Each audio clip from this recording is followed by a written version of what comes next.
So guys, for the first method, you want to go to search and type in services. Click on it. And now once you run this, you want to scroll down till we find Hyper-V. You want to repeat this for every Hyper-V service that you have. So for the first one, Hyper-V Data Exchange, double click on it. You want to make the startup type on manual and then click on stop, which will then make the service status stopped, and then click on OK.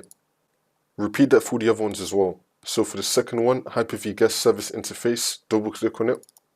Again, startup type on manual and then click on stop, which will now make the service status stopped, and then click on OK. You want to repeat that for the other Hyper-V services.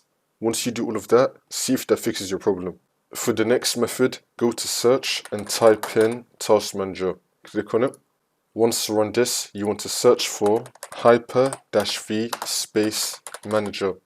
If you have Hyper-V Manager open, you want to click on it and then click on End Task.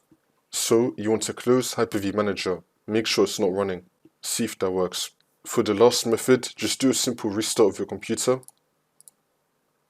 Come back into Windows and then hopefully this will fix your problem.